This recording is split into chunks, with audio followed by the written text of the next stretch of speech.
Dr. Adeniyi Amole, the Medical Director for the Lista Medical Center in Ikeja.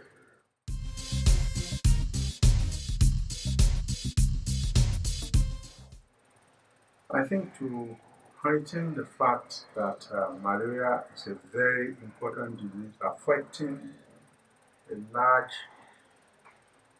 population of the world, and it kills so many, especially children under 5, and for that reason a day was set aside to remind people of the need to do something about it. More people in a year die of malaria than actually die of AIDS. More people die of malaria than actually some types of cancers and that sort of thing. But that's it. That's the reason why.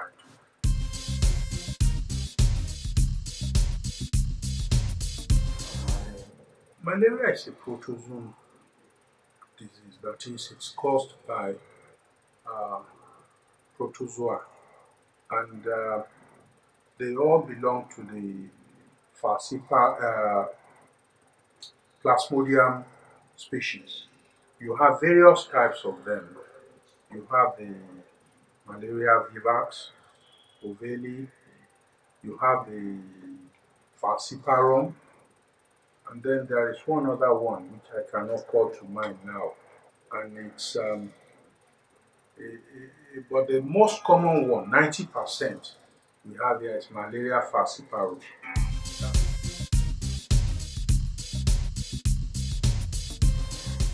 I think we've all concentrated too much on treatment rather than prevention. If we concentrate also on prevention, campaign to people to tell them that in your environment don't leave stagnant water. I remember when I was young, we would see health workers going and spraying with the drainage system in one area. You don't see that anymore. And the drains are all stagnant, most of the time. They are stagnant and they are good breeding grounds. All you have to do is look at them. You will see the malaria parasite breeding. You can see them visibly there. And and we have floods and things like that, that even on the streets, the waters are stagnant. And nobody does anything about that. Malaria will go the moment the social conditions in the country go, improves. And so the government is only making noise, but not actually doing the proper thing. We can prevent it. Well, there is this mosquito. People are advised to use mosquito and insecticide impregnated mosquito nets. Some people use it and it's very good, and it also prevents people from having malaria frequently.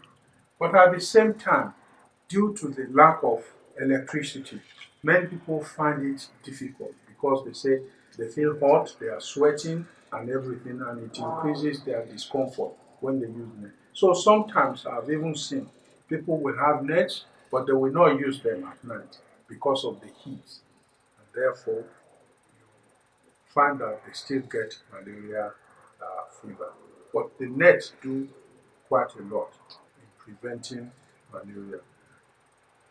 But the access at getting the net, it's not enough. So many people that need it are not getting it. So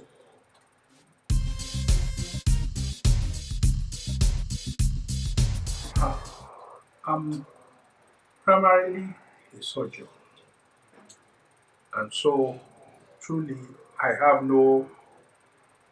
not much business with malaria. But I also do a bit of family practice here, and therefore I treat simple things, even in children, malaria and things like that. What I do is this: every day We will see some people with malaria, adults and children. We will see it.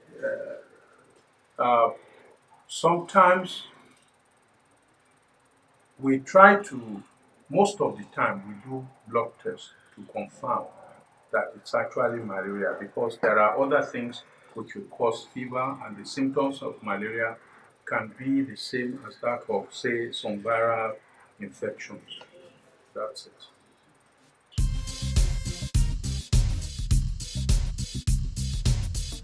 Oh, malaria kills because basically, what does it do? It gets into the red blood cells. That's where the malaria is. It's in the liver, but it hides in the liver. And from time to time, it's it's released into the peripheral blood system, where it gets into the red blood cells, breaks them up. So it kills by anemia, that is low blood cell count. It gets to a stage that you see some children, because of repeated malaria infections, for instance, they have hemoglobin that is so low, too low for survival. And when they have any other infection, such as measles or anything, they cannot withstand it. Even though you will say, yes, the measles killed, or the whatever viral infection or whatever they have, that one has killed them, but the malaria has contributed to it too by making them not to be as strong as possible, the immune system to withstand that infection. So malaria kills by literally draining you of your blood. It destroys the red blood cells. And occasionally it can be so bad it gets into the brain to cause cerebral malaria. The brain will malfunction, it can stop your breathing and even your heartbeat. And then occasionally it gets into the kidney system to cause black water fever, where the kidney completely fails you, and the person will require intensive care and dialysis or plasmapheresis, as we call it. That is more or less like literally washing your blood, and that's through a machine.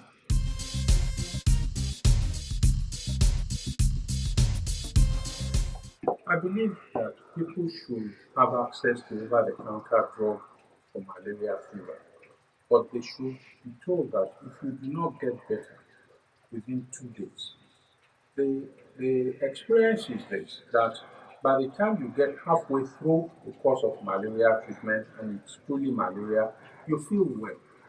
And that's why we warn many patients that you must complete the dosage. If you are not feeling well by about halfway through the course, then you should see your doctor. Don't have to wait to finish the course. You should. It may not be malaria. That's it. But if everybody with malaria should come to the hospitals will be overwhelmed. It's like having um, upper respiratory tract infection in colder climes. If every one of them go to the hospital, you will see that the hospitals will be overwhelmed. So malaria here can be treated by self-medication. I believe that the drug should still be readily available to all patients over the counter.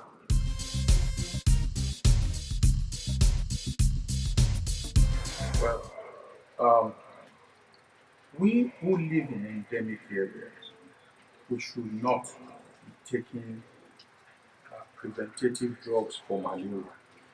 That's my belief. Because if you start giving that, the person will never acquire any immunity.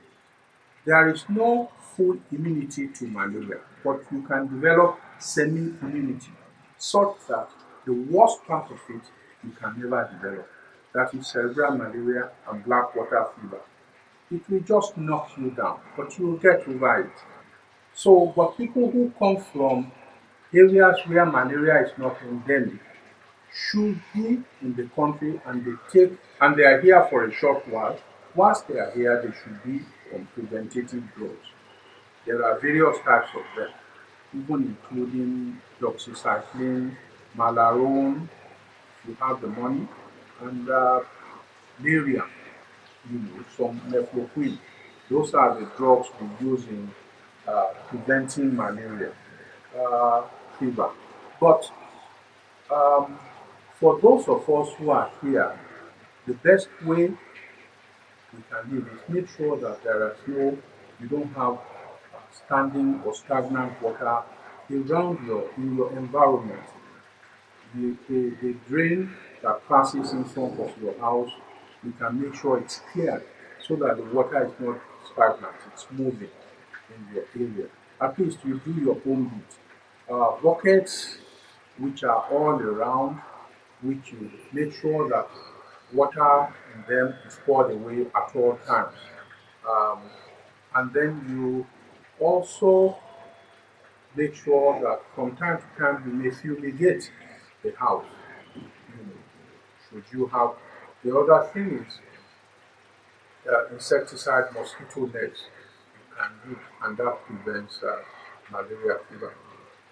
These are the ways in which you prevent malaria fever. But really, it's the environment that one has to observe. There are various, for instance, I tell you, in Surulere, because of the place, it's a noted place. They have ferocious malaria mosquitoes there, very, very ferocious. And then you go to some areas, and you hardly see mosquitoes at all flying, and people can open their doors and they don't. So it's a question of how the environment is really. That's the kind of thing.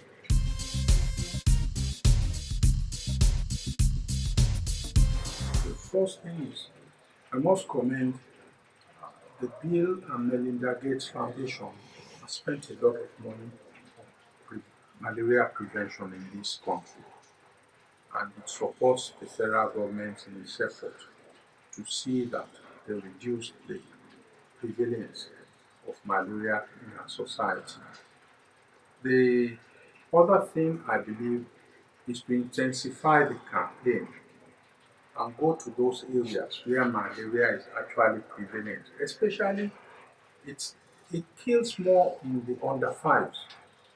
That's the one has to attack, where you have to get people to know about the cause of malaria, and they will see the correlation between their children being sick and the condition of their environment.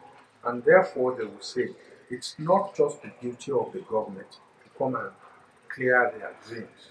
They too have a stake if they want their child to survive, to see that that drain is cleared. So I believe that a greater campaign, more than what is happening now, should be done.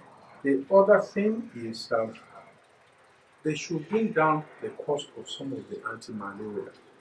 I think some of the anti-malarials they do cost the combination artemether and whatever the other that is, lumefantrine or whatever it is. They cost quite a lot. Some of them are close to 1,000 naira. For many people, that's quite a lot. If you can see how much they use in a day to eat, they will find it extremely difficult to spend that on a drug. The cost of these drugs should come down to make it. I say this because even the HMOs, when you give some drugs, they will say it's too expensive. Can't you use some other drugs? But they know those other drugs are not effective. So I believe that the government should do something about it to bring down the cost. We can negotiate something with the drug companies, and that's it.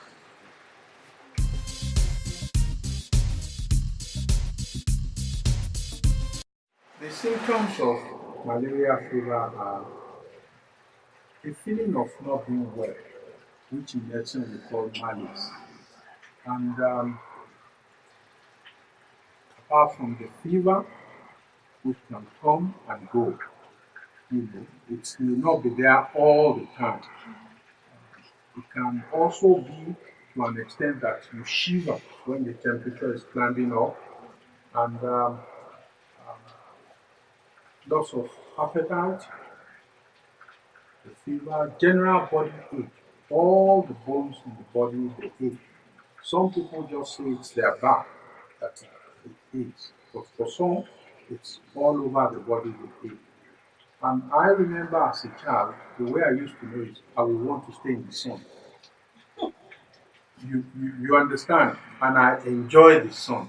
So when somebody is enjoying staying in the sun here in this climate, then it means that something is wrong. You know, normally it's only the British who go and stay in the sun. Headache too. You have pain almost everywhere. Headache and things. In children, you can have diarrhea. Children with malaria, it affects their GIT system too. They can have diarrhea with it, and that's the kind of thing. So they can have vomiting with it, diarrhea, vomiting, and so easily the doctor can make a mistake and think it's gastroenteritis, whereas it's malaria fever. Um, it can be that bad, and if the temperature is so high, it can cause convulsion, generalized seizures, fits, and the other thing is it can also cause make them to be passing very, very dark urine. That's why when it's affected the kidney, it's called black water fever. The person passes literally a black urine, and you know then it's really gone. And if you do the kidney function test, you see it's bad, and that's the kind of thing. And in cerebral malaria, it can be present with coma, that is, the patient loses consciousness entirely. But before it gets to that stage, you will see confusion, saying all sorts of nonsense, and not being with it. What we call not being corpus mentis. That is, the person is not aware of their environment. The, these are the things.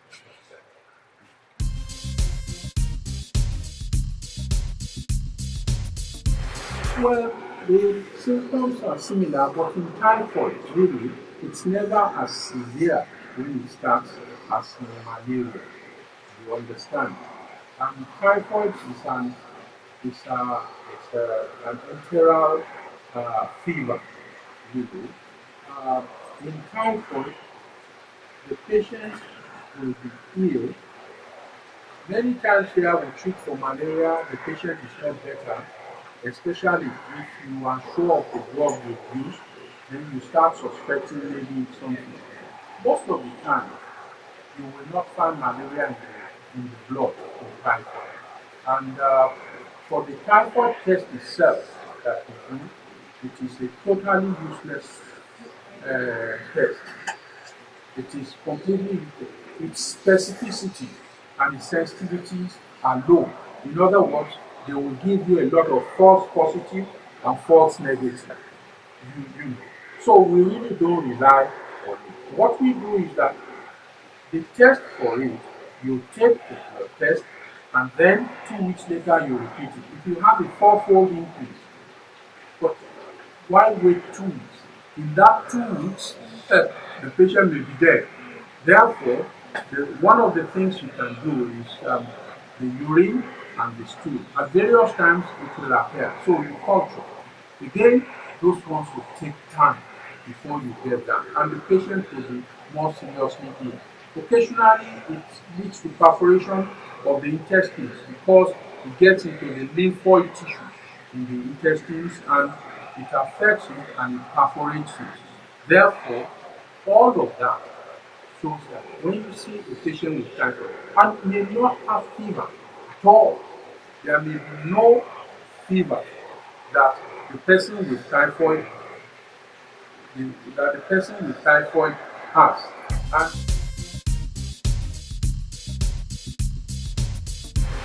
it's good that we have foundations that promote awareness about malaria and that advocate with the federal government and with all governments whether state or local, to pay more attention to people's sources, such as a lot of the children we lose from malaria. Um, and these foundations are the ones which call the attention of the government to what is happening. The government itself probably has no uh, statistics. It is the foundations which collect the statistics, and so I believe we should support them. We should encourage them, all the foundations, really, to uh, work in advocacy about promoting the awareness about these conditions, these diseases. That's it. All right.